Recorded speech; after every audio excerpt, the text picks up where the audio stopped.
నమస్కారం. ఈరోజు మనం ఒక దివ్య శక్తి గురించి తెలుసుకోబోతున్నాం. ఆ శక్తి ఎలాంటిదంటే, మన జీవితంలోకి సంపదను, శాంతిని, సౌందర్యాన్ని తీసుకొస్తుంది. నిజానికి అది ఈ విశ్వం మొత్తం ప్రతి అణువులోనూ నిండి ఉన్న ఒక అద్భుతమైన చైతన్యం.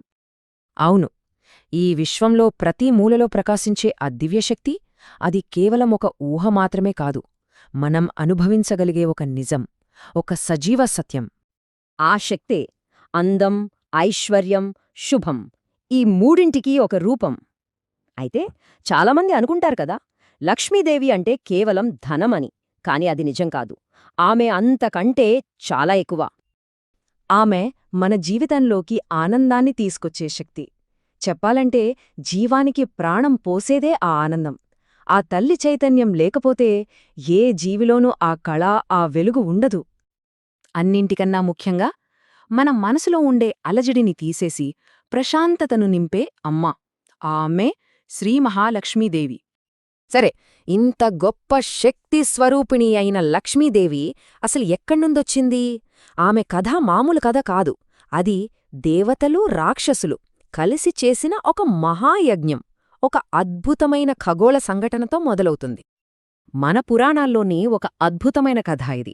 ఒకానొకప్పుడు దేవతలు, దానవులు కలిసి అమృతం కోసం పాలసముద్రాన్ని చిలకడం మొదలుపెట్టారు. అలా చిలుకుతుండగా ఎన్నో అద్భుతమైన వస్తువులు పుట్టాయి. ఇక చిట్టచివరిగా ఆ సముద్ర గర్భం నుండి ఒక బంగారు కమలం మీద కూర్చుని వేల సూర్యుల కాంతితో వెలిగిపోతూ సాక్షాత్తు మహాలక్ష్మీదేవి ఆవిర్భవించింది. ఆ తల్లి రాకతో యావత్ విశ్వం ఆనందంతో పులకించిపోయింది.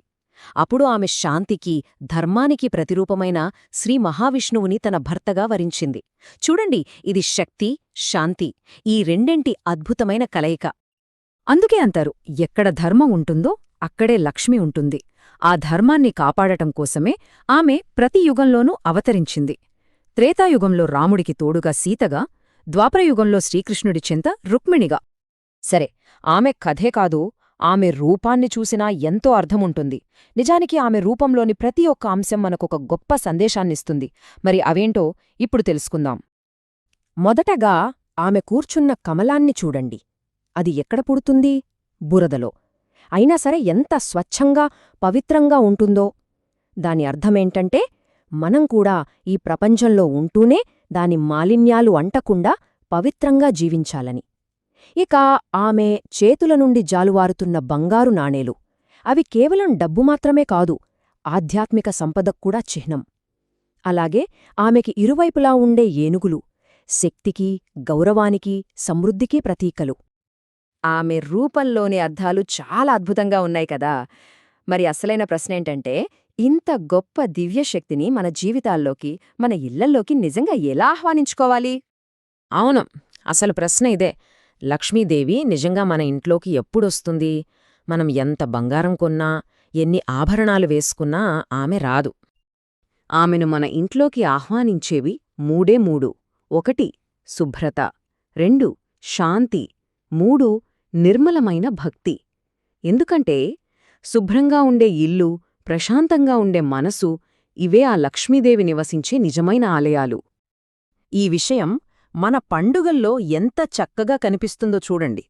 దీపావళి రోజు మనం దీపాలు వెలిగిస్తాం కదా, ఆ ప్రతి దీపం తల్లీ, మా ఇంట్లోకి రా అని ప్రేమగా పిలిచే ఒక ఆహ్వానం.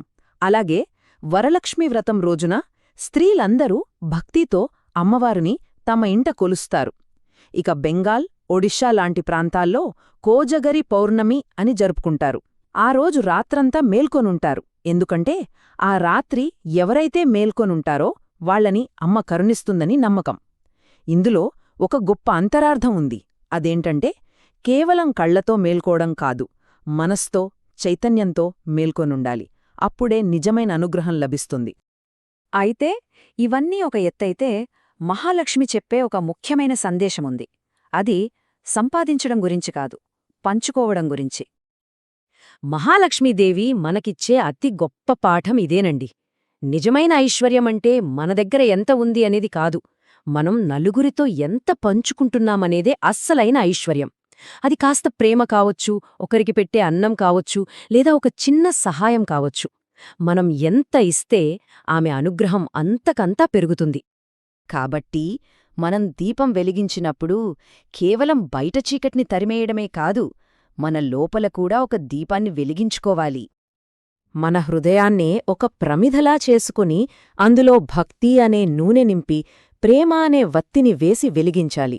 అలా వెలిగే హృదయదీపం ముందు ఆ జగన్మాత శ్రీమహాలక్ష్మి తప్పకుండా నిలుస్తుంది. ఈ శక్తిమంతమైన మంత్రంలోని ప్రతి అక్షరం ఆ తల్లి దయను, కరుణను మన జీవితంలోకి తీసుకొస్తుంది. ఆ మహాలక్ష్మీ తల్లి మీ అందరి ఇళ్లను, మనస్సులను, జీవితాలను తన ఆశీస్సులతో నింపుగాక. శాంతి, పవిత్రత మరియు నిజమైన ఐశ్వర్యం అందరితో ఎల్లప్పుడూ ఉండాలని మనస్ఫూర్తిగా కోరుకుంటున్నాను. సర్వే జనాః సుఖినో భవంతు.